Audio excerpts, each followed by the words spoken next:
Inside this small shop in Davao City, every bar of chocolate tells a story of risk and reward.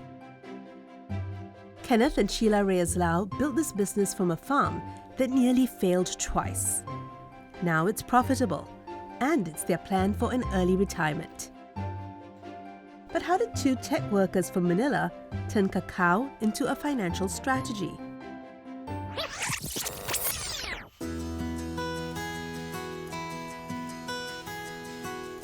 Cacao is the raw ingredient for chocolate and cocoa powder.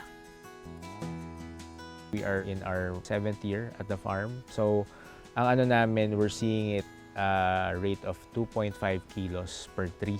We're targeting 3 kilos per tree. But he doesn't sell the cacao raw.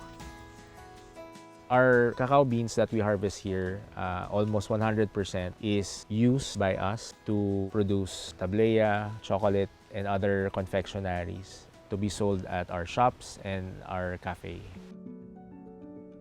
That earns them twice as much as selling raw cacao. Kenneth and Sheila's business now runs 2 shops. They're popular with locals and tourists as one of the few bean-to-bar chocolate experiences in the country. But success was never guaranteed. The farm almost failed twice. In 2019, a flash flood wiped out their inventory and equipment. If we computed all the losses, it ran above 1 million pesos. Alam ko parang for other businesses it might be small, but for us it was quite large.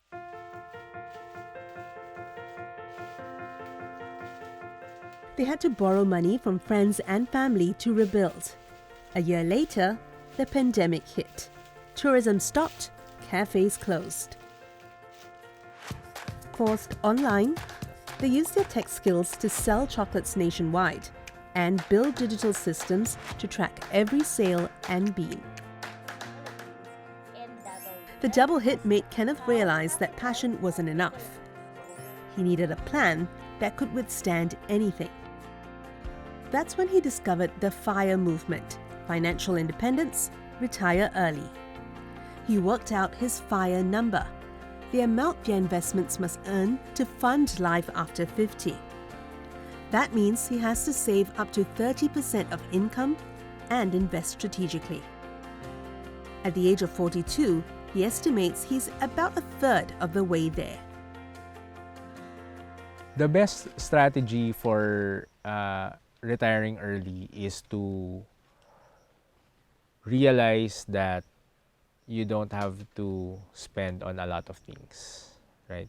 So there is a way to enjoy life with a purpose, with intent. And the FIRE journey actually allows us to realize that early on if we are exposed to it. 9 years ago, Kenneth and Sheila made a high-risk bet to leave their high-paying tech jobs in Manila and move to the south of the country.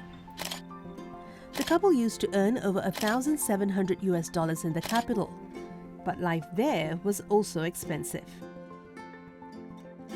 I think we're spending around 50 to 60,000 just to live there. Kenneth and Sheila knew nothing about farming. So to keep costs low in Davao, they leased land instead of buying. They also rented their home. Sheila found a local tech job to pay the bills. Kenneth started a cacao nursery using the seed money from their savings. It would be around 300 to 400,000 per hectare on an initial investment. From running a farm, Kenneth and Sheila learned more than just growing cacao. They learned how to grow money. Actually, it should be below. Live below your means. Because if you live within your means, ang ibig lang sabihin nun, you're spending everything just to live, just to survive. And the surplus is, yun yung bala mo eh. That's your ammunition when opportunity comes. Budgeting or tracking your expenses is very important. At the very least, track 1 to 3 months of spending para makita mo lang yung pattern. And then once you find out na, okay, this part of my life pwedeng hindi ko napagastosan, and then reallocate that to investment, to saving. The best time to invest was 20 years ago. The next best time to invest is today.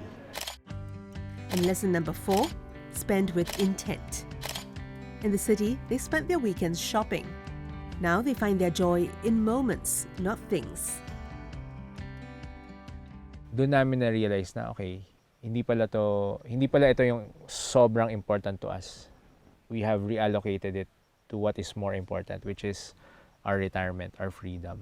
And we don't get happiness na on things. We get happiness on moments spent or memories created. Those habits help them steady their finances and reinvest in growth. They hope to open 100 shops all over the Philippines while growing their family. We definitely want all of that chocolate cafes to be spread out nationwide, so more Filipinos could experience our own local chocolate.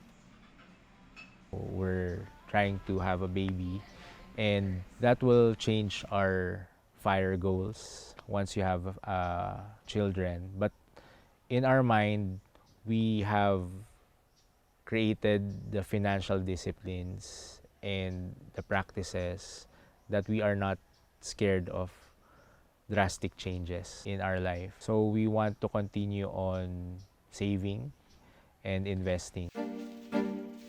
A cacao tree can keep producing fruit for up to 100 years. For Kenneth, that's more than agriculture. It's a reminder that steady effort and patience can secure lasting returns for generations.